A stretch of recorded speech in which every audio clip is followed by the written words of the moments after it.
በስመ አብ ወወልድ ወመንፈስ ቅዱስ አሐዱ አምላክ አሜን።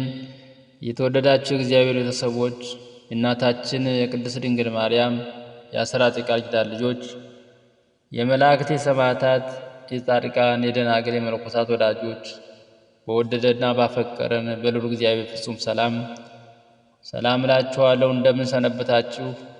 እንደምን ዋላችሁ? እንደምን አመሻችሁ? አሜን። መድኃኔ ዓለም ኢየሱስ ክርስቶስ ከዕድሜያችን ላይ ይችን ዕድሜ ጨምሮ ለዚህች ቀንና ለዚህች ሰዓት በሰላም በጤና እንድንደርስ ለፈቀደልንና ለረዳን እግዚአብሔር ክብርና ምስጋና ለሱ ይሁን። እግዚአብሔር እንደፈቀደ እግዚአብሔር እንደወደደ መጋቢት 5 ቀን አባታችን አቡነ ገብረ መንፈስ ቅዱስ ዓመታዊ ክብራቸው ስለሆነ ስለዚህ ስለ አባታችን ስለ አቡነ ገብረ መንፈስ ቅዱስ አጭር ነገር እንነጋገራለን። በየዓመቱ መጋቢት 5 የምናከብረው በዓል አባታችን አቡነ ገብረ መንፈስ ቅዱስ ያረፉበት በዓል ነው። በዚህች ዕለት ቅድስት ቤተ ክርስቲያናችን በቅዳሴዋ በትምህርቷ ሁሉ እኒህን ታላቅና ቅዱስ አባት ታነሳለች፣ ታወድሳለች፣ ተጋድሏቸውንም ለልጅ ልጅ ታስተምራለች።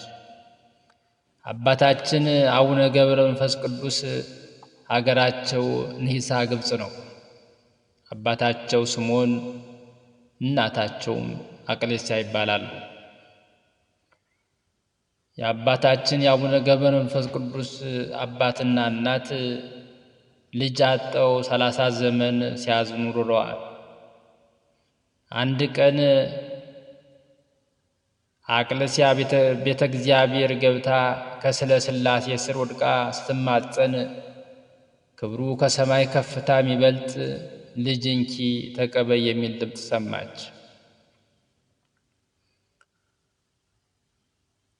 ስልጣኑ ከሰማይ ከፍታ ከፍ የሚል ንጽሕናው ከሚካኤል ከገብርኤል የሚስተካከል ክህነቱ እንደ መልከ ጼዴቅ እንደ መጥምቁ ዮሐንስ እንደ ነቢዩ ኤልያስ የሆነ ልጅ እንቺ ተቀበይ አላት።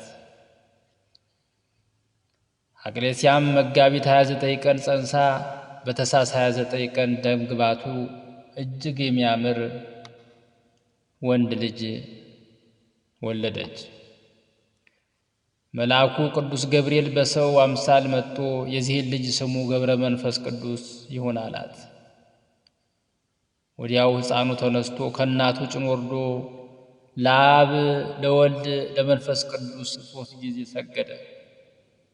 ለእግዚአብሔር የሚሳነው ነገር የለምና። ዳግመኛም ከጨለማ ወደ ብርሃን ላወጣኸኝ ለአብ ለወልድ ለመንፈስ ቅዱስ ምስጋና ይሁን አለ። ከዚህም በኋላ ጻድቁ አቡነ ገብረ መንፈስ ቅዱስ መጋቢት 29 ቀን ተጸንሰው ታኅሳስ 29 ቀን ተወለዱ። አባታችን ዓይን በገለጹ ጊዜ ከሚታይ ነገር ላይ እንዲያርፍ እርሳቸው በተወለዱ ጊዜ ተነስተው ስብሐት ለአብ ስብሐት ለወልድ ስብሐት ለመንፈስ ቅዱስ ዘጻውከኒ እመጽልመት ውስተ ብርሃን ብለው አመስግነዋል። ቅዱስ አባታችን ለአምላካቸው ሰግዶ አብ ወልድ መንፈስ ቅዱስ ካመሰገነ በኋላ እናታቸው አላቀፈቻቸው፣ ጡትም አልጠቡም። 3 ዓመት ሲሞላቸው እግዚአብሔር አምላክ መልአኩ ቅዱስ ገብርኤልን እንዲህ ብሎ አዘዘ። ሕፃኑን ከእናቱ ክንድ ተቀበል፣ ብዙ ገዳማውያን ወዳሉበት ገዳም ውሰድና ከበራቸው አስቀምጠው።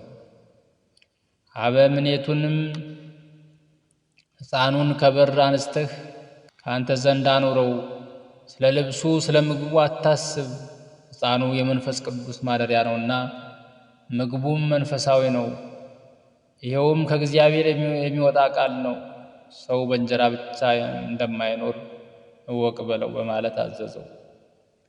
ብርሃናዊ መልአክ የራማው ልዑል ቅዱስ ገብርኤል እንደታዘዘው ከሰማይ ወርዶ ሕፃኑን ከእናቱ ክንድ ወስዶ በክንፍ አቅርፎ ስሞ እስከ 7ቱ ሰማያት አውጥቶ በስሉስ ቅዱስ ፊት አቅርቦት አስባረከው።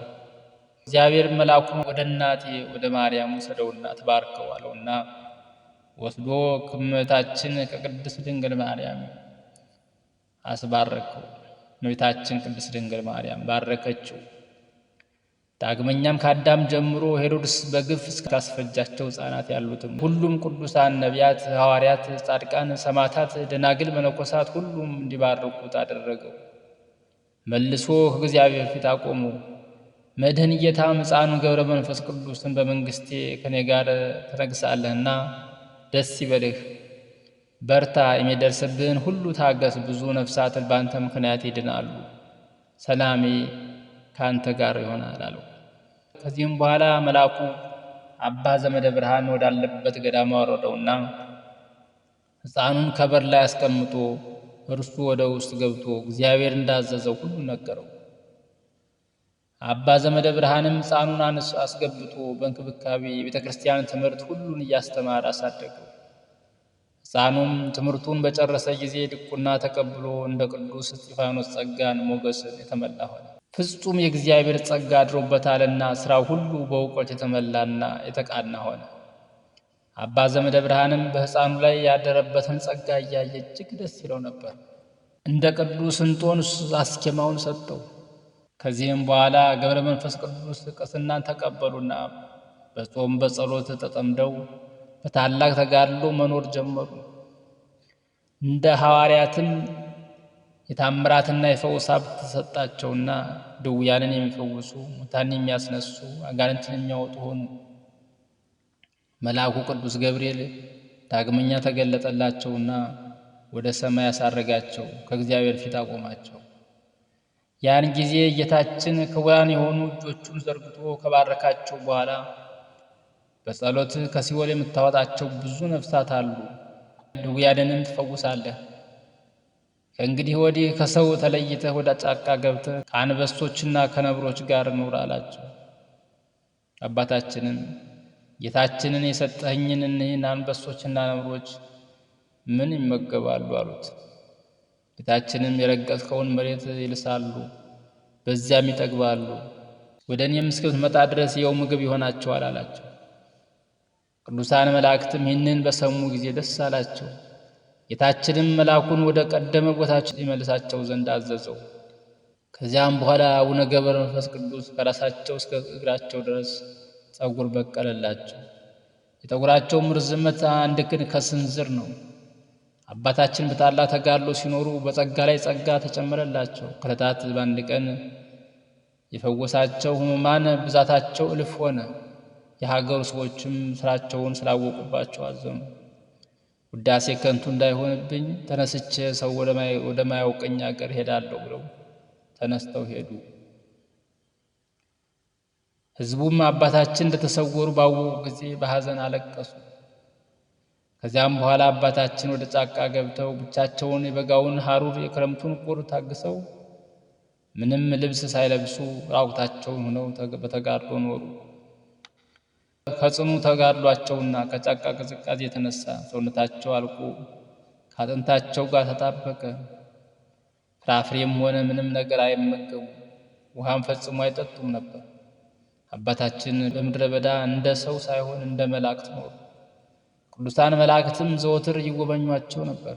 ስለ ምግባቸው ሰማያዊ ህብስትን አምጥተው ይሰጧቸዋል። ነገር ግን አባታችን ይህንን ህብስት አይመገቡትም። ይልቁንም ጽዋውን ባሸተቱ ጊዜ እንዲሁ ይጠግባሉ፣ ይረካሉ እንጂ። አባታችን በተወለዱበት ቤት አልኖሩምና እናት አባታቸው የሥጋ ዘመዶቻቸው አላወቋቸው፣ በበረሃ ብቻቸውን ኖሩ እንጂ። ነገር ግን ሰማያውያን ሁሉ ወዳጆቻቸው ሆኑ። እመቤታችን ወዳጄ ትላቸዋለች። ነቢያት፣ ሐዋርያት ወገናችን ይሏቸዋል። መላእክትም ወዳጃችን እያሉ በክንፋቸው ያቅፏቸዋል። የአባታችን መዓዛቸው ጫካውን ሁሉ ሞላ።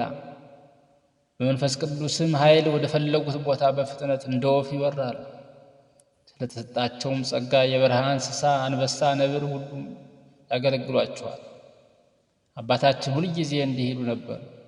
የሚጣፍጥ ምግብን መውደድ ኃጢአትን ያመጣል፣ ሞትን ያስከትላል። ክንፍ ያላቸው የሰማይ ወፎች እንኳ በመብል ምክንያት ይጠመዳሉ። ምግብ በመሻት በምድር ላይ ይወድቃሉ፣ በወጥመድም ይያዛሉ። የሰው ልጅም ምግብን በመውደድ በኃጢአት ይወድቃልና እኔ ስለ ሰውነቴ ምግብ መጠጥን አልፈልግም፣ ልብስም አልሻም፣ ራቁቴን ከእናቴ ማኅፀን እንደወጣሁ እንዲሁ ራቁቴን ወደ መቃብር እመለሳለሁ እንጂ ይላል። ከዚህ ከኃላፊው ዓለም በሞት በተለየው ጊዜ መብል መጠጥንና ልብስን ማን ያስከትልልኛል አሉ። ዳግመኛም ሰው ሊደርስ በማይችልበት በረሃ እኖራለሁ። ነጣቂ ተኩላዎችና አራዊቶች ባሉበት እነርሱ እንዲበሉኝ ሥጋዬን እጥላለሁ። ዳዊት በመዝሙሩ የጻድቃን ሥጋቸው ለዱር አራዊት ነው እንዳለ እኔ ክፉ አውሬዎች፣ ተናዳፊ እባቦችና ዘንዶች ወዳሉበት እገባለሁ፣ ምግብም ሆናቸው ዘንድ እወዳለሁ በማለት አባታችን ራሳቸውን ለሞት አሳልፈው ይሰጡ ነበርና፣ ነገር ግን አራዊቱ ሁሉ እየሰገዱላቸው ይገዙላቸዋል፣ ከእግራቸው በታች ይተኙ ነበር። እንደሚታዘዝ ደቀ መዝሙርም ይታዘዟቸው ነበር። ለጸሎትም በሚቆሙበት ጊዜ አብራቸው ይቆማሉ፣ በፊታቸውም ይጫወታሉ። በአንደኛው ዕለት አባታችን ጸሎታቸውን እንደጨረሱ ሰማይ ተከፍቶ የእሳት ድንኳን ተገልጦ 40ቱ እንስሳ የእግዚአብሔርን ዙፋን ተሸክመው 24ቱ ካህናተ ሰማይ ማጠንት ይዘው ቅዱሳን መላእክትና አለቆቻቸው በየነገዳቸው በዙሪያቸው ቆመው ጌታችን ለአቡነ ገብረ መንፈስ ቅዱስ በአንድነት በሦስትነት እንዳለ ተገለጸላቸው። አባታችን ይህንን ባዩ ጊዜ እጅግ ፈርተውና ደነግጠው መሬት ላይ ወደቁ። ጌታችንም ካጸናቸውና ካበረታቸው በኋላ ዮሐንስ ቀለምሲስ እኔን እንዳየኝ አንተም እኔን ማየት የምትችልበትን ኃይል እሰጥሃለሁ። ወዳጄ ሆይ ምን ትሻለህ? የምትጠይቀኝስ ነገር ምንድን ነው? ልይህ ብለህ በለመንኸኝ ጊዜ ተገለጥኩልህ። 80 ዓመት በጫካ ኖርክ፣ በረሃዎችን ዞርክ፣ ከአንበሶችና ነብሮችም ከአራዊቱም ጋር መሮርን አልፈራህም፣ ጨከንህ፣ እስከ ሞት ድረስ ታገስ። የመረጥሁ ወዳጄ ገብረ መንፈስ ቅዱስ ሆይ ምን ላደርግልህ ትወዳለህ? አላቸው። አባታችንን ይህንን ቃል ከጌታችን ሲሰሙ አምላኬ ሆይ ይህንን ልታደርግልኝ አይገባም፣ በፊትህ ሞገስን ካገኘሁ የገቦታን ሰዎች ማርልኝ፣ እነርሱ ኃጥአን ናቸውና አንተ ንስሐን ለማይሹ ጻድቃን አልመጣህምና ኃጥአንን ወደ ንስሐ ልትመልስ ነው እንጂ አሉት። ዳግመኛም አቤቱ እንደ ክረምት ውሃ እንባቸው እያፈሰሱ ጥርሳቸውን እያፋጩ በደይን የሚኖሩትን አስባቸው፣ ሰይጣን አስቷቸዋልና በማወቅ ባለማወቅ በሰሩት ማራቸው፣ ይቅር በላቸው እያሉ ለመኑት። ጌታችንም ወዳጄ ሆይ የለመንኸኝን አልከለክልህም፣ እንደ ቸርነቴም ስምን የጠሩትን መታሰቢያህን ያደረጉትን ኃጥአንን ምሬልሃለሁ፣ የለመንኸኝንም ሁሉ አደርግልህ ዘንድ ቃል ኪዳን ሰጥቻለሁ አላቸው። አባታችንም እጅግ ደስ ብሏቸው በግንባራቸው መሬት ላይ ወድቀው ጌታችንን ሲያመሰግኑት ቅዱሳን መላእክትና ሰማያውያን ቅዱሳን ሁሉም አብረው ተደስተው እግዚአብሔርን አመሰገኑ። አባታችንም ይህንን ቃል ኪዳን ሲቀበሉ ዕድሜያቸው 300 ዓመት ነበር።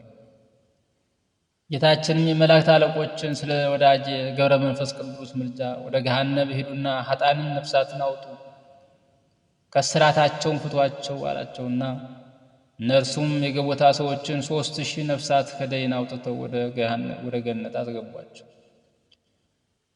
ዳግመኛም እግዚአብሔር አቡነ ገብረ መንፈስ ቅዱስን እንዳንተ ካሉት ሰዎች በቀር በዓለም ያሉ ሰዎች እንዳያውቁህ አደርጋለሁ። መላእክት ይጎበኙሃል እንጂ ከካህናት ከመነኮሳት ከምዕመናንም ወገን ቢሆን ማንም ያለ ፈቃድህ አያይህም። ወዳጄ ሆይ እንደወደድህም እኔን አባቴንና መንፈስ ቅዱስን በሦስትነቴ አየኸኝ። አሁንም ወደ ኢትዮጵያ ሂድ፣ በዚያ ከደይን የምታወጣቸው ነፍሳት አሉ አላቸው። አባታችንም አምላኬ ሆይ ወደዚች አገር ማን ያደርሰኛል አሉት። እግዚአብሔር እኔ በሥልጣን ያደርሳለሁ ካላቸው በኋላ ከእርሳቸው ተሰወረ። አባታችንን የገቦታ ሰዎች ምሕረት ሲያገኙ አይተው እጅግ ተደሰቱ።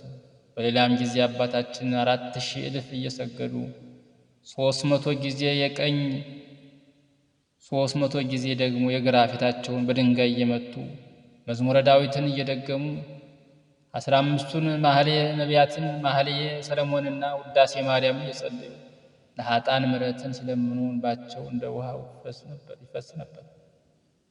ጌታችንም በተወለድኩባት በተጠመቁባትና ከሞት በተነሳሁባት ዕለት እልፍ አላፍትን ነፍሳትን እምርልሃለሁ አላቸው። ከዚያም በኋላ አባታችን 60 አንበሶችና 60 ነብሮች እየተከተሏቸው ወደ ሀገራችን ኢትዮጵያ መጡ። ብርሃናዊ መልአክ ቅዱስ ገብርኤልም ከነዚህ ተከታዮቻቸው ጋር በነፋስ ሰረገላ ጭኖ ምድረ ከብድ አደረሳቸው። ዳግመኛም ደብረ ቅዱስ ወደሚባለው ወደ ዝቋላ ወሰዳቸው። አባታችንም በውሃ ዳር ቆመው ምስራቁን፣ ምዕራቡን፣ ሰሜኑን፣ ደቡቡን በተመለከቱ ጊዜ የኢትዮጵያ ሰዎች ኃጢአታቸው በፊታቸው ተገለጠ ሆነ። ሰው የገዛ ፊቱን በመስታወት እንደሚያይ የኃጥአንም ሥራቸው በአባታችን ፊት እንዲሁ ተገለጠ ነውና። አባታችንም የኢትዮጵያ ሰዎች ኃጢአታቸው በግልጽ በተመለከቱ ጊዜ ተወርውረው ወደ ባህር በመግባት ተዘቅዝቀው መጸለይ ጀመሩ። ከባህር እንዳልወጣ በእግሬም እንዳልቆም በሕያው ስምህ እምላለሁ ብለው 40 መዓልትና 40 ሌሊት ቆዩ። በ40ኛ ቀናቸው የታዘዘ መልአክ መጥቶ ስምን የጠራ መታሰቢያን ያደረገውን እምርልሃለሁ ብሎሃል አላቸው። አባታችንም መልአኩን መላ ኢትዮጵያን ካልማረ ከዚህ ባህር አልወጣም አሉት። መልአኩም ከሳቸው ተለይተው ከሄደ በኋላ አባታችን በዛ ባህር ውስጥ 100 ዓመት ተዘቅዝቀው ሲጸልዩ ኖሩ። አባታችንም በባህሩ ውስጥ ተዘቅዝቀው 100 ዓመት ሲጸልዩ ከኖሩ በኋላ ልባቸው ፈሶ አለቀና ውሃው ደም መሰለ። ስጋቸውም አልቆ አጥንታቸው እንደ በረዶ ሆነ። 7300 የሚሆኑ አጋንንትም ከአራቱም አቅጣጫ እየመጡ ሰውነታቸውን በፍላጻዎቻቸው ይወጓቸው ነበር። ጌታችን መጥቶ ከባህሩ ዳር በመቆም ወዳጄ ገብረ መንፈስ ቅዱስ ሆይ መላ ኢትዮጵያን ምሬልሃለሁና ተነስተህ ከባህሩ ጣላቸው።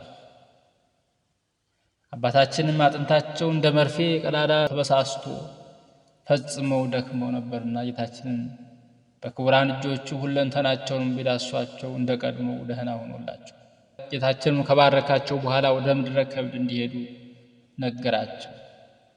አቡነ ገብረ መንፈስ ቅዱስ ምድረ ከብድ እንደደረሱ እንደ አምድ ተተክለው 7 ዓመት ቆመው ጸለዩ። በዚያም ጊዜ ሰይጣን በቁራ ተመስሎ መጥቶ 2 ዓይኖቻቸውን አንቁሮ አጠፋቸው። ነገር ግን አባታችን ጸሎታቸውን ሳያቋርጡ 2 ሳምንት በጸሎት ቆዩ።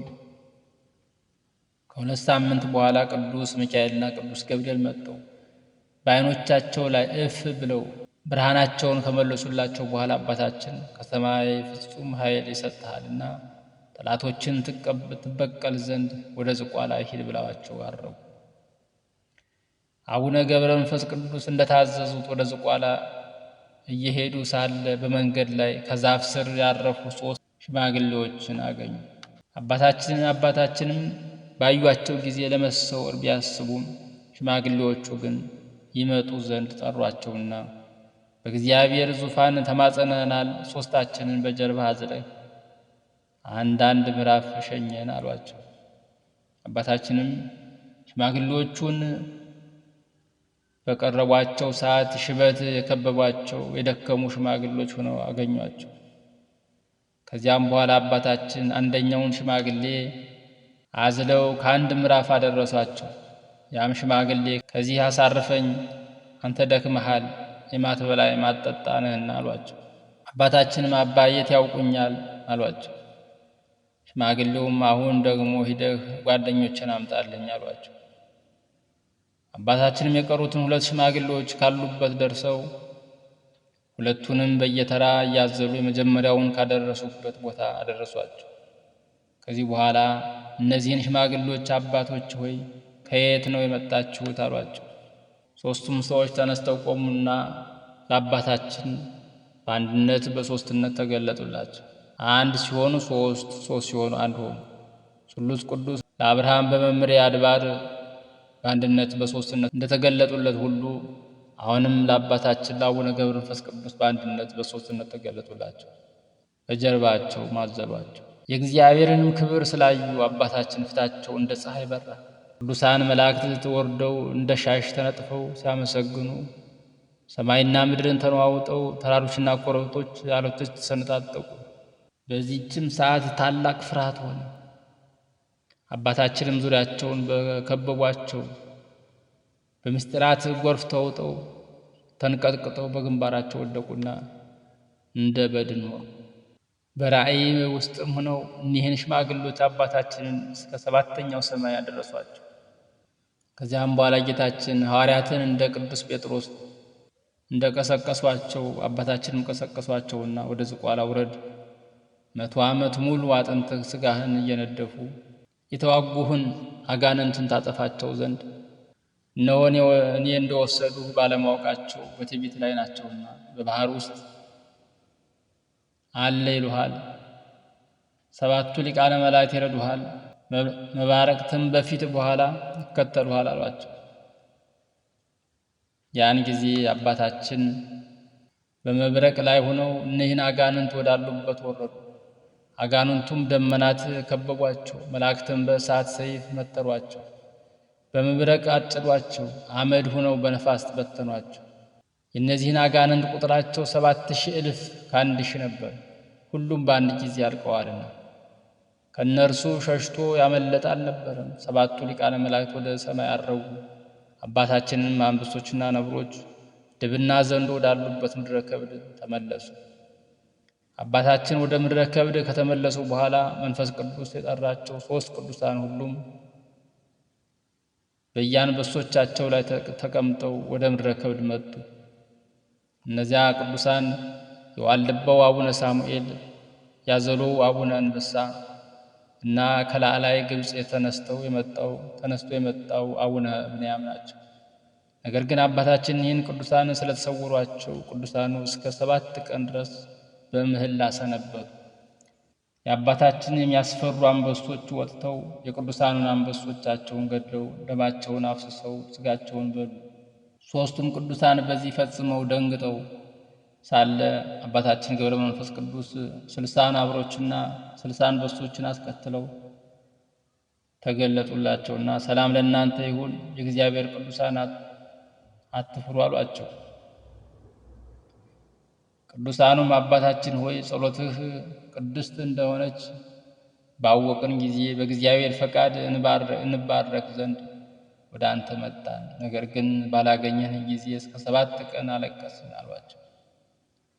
ዳግመኛም የሮማ አንበሶች መጥተው አንበሶቻችንን በሉብን አሏቸው። አባታችንም አንበሶቻቸውን እስከ ዕለተ ሞት ድረስ በእግሬ ከረገጥኩት ምድር በቀር እግዚአብሔር ያላዘዛችሁን ለምን በላችሁ? አሁንም የበላችሁትን ትፉ አሏቸው።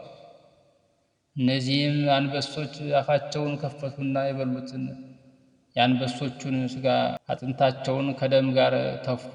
በሆዳቸውም የቀረ የለም። አባታችንም ወዲያው ወደ ምስራቅ ዙረው እግዚአብሔርን ካመሰገኑ በኋላ አቤቱ አልዓዛርን ያስነሳ አንተ ነህና አሁንም እነዚህን አናብስት ከሞት አስነሳቸው፣ ለባሮችም የድካማቸው ማረፊያ የሆኑላቸው ዘንድ የሰጠሃቸውን አትከልክላቸው እያሉ ጸለዩ።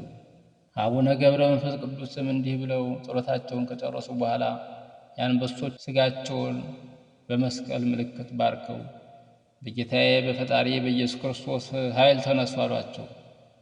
አንበሶቹም እንደ ዓይን ጥቅሻ ፈጥነው ተነሱና እንደ ቀድሞው ሆኑ። አባታችንም እጅ ነስተው ሰግደው የእግሩን ትቢያ ላሱ። አባታችንም ወደ ጌቶቻቸው መለሳቸው። እኒህ ሦስቱ ቅዱሳን አባታችን ላይ አድሮ ድንቅ ነገርን የሚሠራ እግዚአብሔር እናመሰገኑ። የዋልድባው አቡነ ሳሙኤል አባታችን አባት ሆይ በዚህች ቀን ድንቅ ሥራን አየን።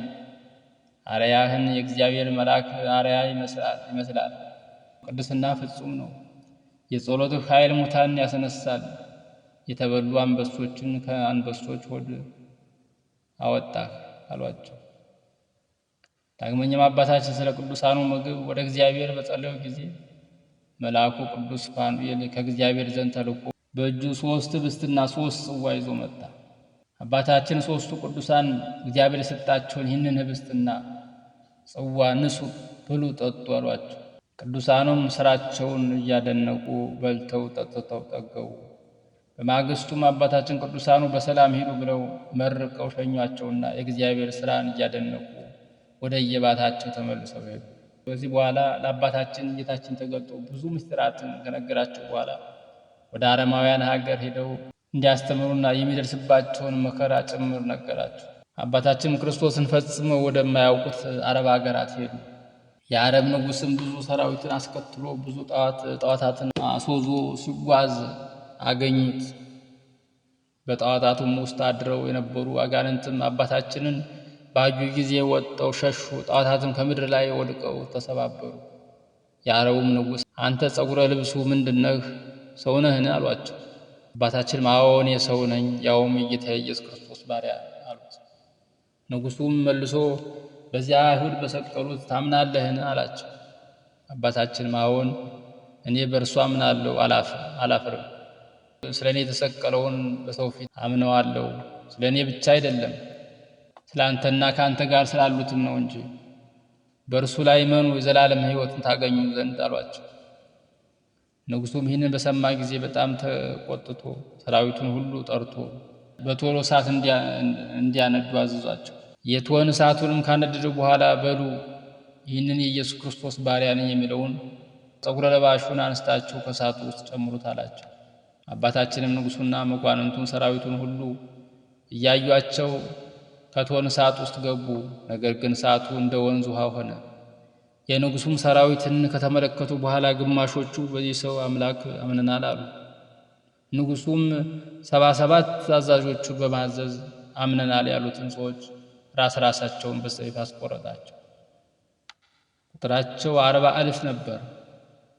ንጉሡም ሰይፉን መዞ የአባታችንን ራስ ሊቆርጥ ተወርውሮ ወደ አባታችን ሄደ። ወደ አባታችን ሲሄድ ወዲያው ጽኑ የመብረቅ ነጎድጓድና ንውጽውጽታ ሆነ።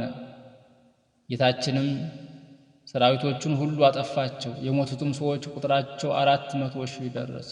አንድስ እንኳ ሳይቀር ሁሉም አለቁ። አባታችንም በመብረቅ የሞቱትን ሰዎች ባዩ ጊዜ ውስጣቸው በሐዘን አለቀሰ። ነፍሶቻቸው የጽልመት መላእክት ወደ ገሃነመ እሳት ሲወስዷቸው ተመልክተዋልና። በዚህ ጊዜ አባታችን ጌታችንን እነዚህን ሰዎች ማረልኝ አሉት። ዳግመኛም ሰው ስተተኛ ነው፣ አንተ ግን መሐሪ ይቅር ባይ ነህ።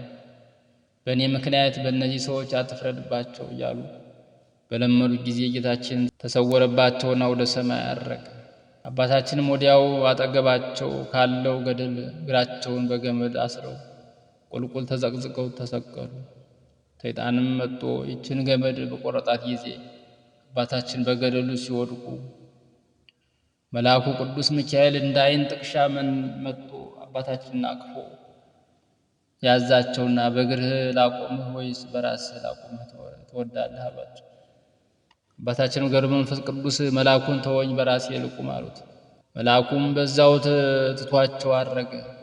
አባታችንን በጥርሳቸው ድንጋይ ነክሰው እስከ 30 ዓመት ተዘቅዝቀው ሲጸልዩ ኖሩ። ያላቸው ሁሉ ፈሶ አለቀ። አንጀታቸው ፈሰሰ፣ እንደ እንጨት ቅርፊት ሆኑ። ከ30 ዓመታትም በኋላ ጌታችን 7ቱ ሊቃነ መላእክት እናቱን ቅድስት ድንግል ማርያምን አስከትሎ ወደ አባታችን መጣና 3 ጊዜ በስማቸው ጠርቶ እኒህን ከሃዲዎች ምሬልሃለሁ አላቸው። አባታችንም ነክሰውት የነበረውን ድንጋይ በጣሉት ጊዜ ጥርሶቻቸው አብረው ተነቅለው ወደቁ። ጌታችንም በክቡራን እጆቹ ቢዳስሳቸው ሰውነታቸው ታድሶላቸዋል። አባታችንም ጌታችንን ምሬልሃለሁ ካልከኝና ከማርክልኝ ነፍሳቸውን ከሥጋቸው ጋር አዋሃድልኝ አሉት። ጌታችንም አባታችንን እንዳልክ እንደወደድክ ይሁንልህ፣ እኔ ሙታን ልታስነሳ ስልጣን የሰጠው አይደለምን? አሁንም ወደ ሞቱ ሰዎች ሂድና አማትብባቸው አላቸውና ወደ ሰማይ አረገ። ያን ጊዜ አባታችን ወደ ሞቱ ሰዎች ሂደው በላያቸው ከጸለዩ በኋላ እናንተ ሁላችሁ በጌታዬ በፈጣሪ በኢየሱስ ክርስቶስ ኃይል ተነሱ ቢሏቸው ሙታኑም ወዲያው አፈፍ ብለው ተነስተው በአባታችን ፊት ቆሙ። አባታችንም ሃይማኖትን አስተምረው አጥምቀው ክርስቲያን አደረጓቸው። ከዛ በኋላ አባታችን ከእነርሱ ተለይተው በመብረቅ ተጭነው ወደ ምድረ ከብድ ተመለሱ። ዳግመኛም አባታችን ይህን ሰዎች ይጎበኟቸው ዘንድ ወደ አረብ ሀገር ሄዱ። እነዚህ ከሞት አስነስተው ክርስቲያን ያደረጓቸው ሰዎችም ሃይማኖታቸውን ጥምቀታቸውን አጽንተው ቤተ ክርስቲያን ሰርተው በጽድቅ ሕይወት እየኖሩ የእግዚአብሔር አገልጋዮች ሆነው አምላከ ገብረ መንፈስ ቅዱስ እያሉ ሲያመሰግኑ ተመለከቷቸው። አባታችን ይህንን አይተው ስለ ሰዎቹ መዳን ደስ ተሰኝተው ተመልሰው ወደ ምድረ ከብድ መጡ። ነገር ግን አባታችን ሂደው እንደጎበኛቸው ሰዎች አላወቁም ነበር። እነዚያ ክርስቲያኖች እስከ ዛሬ ድረስ አሉ። አባታችን ጻድቁ አቡነ ገብረ መንፈስ ቅዱስ በኢትዮጵያ 262 ዓመት ኑረው አጠቃላይ በ562 ዓመታቸው በተስፋቸው ያመነውን በኪዳናቸው የተማጸነውን ጌታ ከመከራ ሥጋ ከመከራ ነፍስ ሊምርላቸው ተስፋቸውን ተቀብለው ያመነውን በኪዳናቸው የተማጸነውን ጌታ ከመከራ ሥጋ ከመከራ ነፍስ ሊምርላቸው ተስፋቸውን ተቀብለው በዕለተ እሑድ አርፈዋል።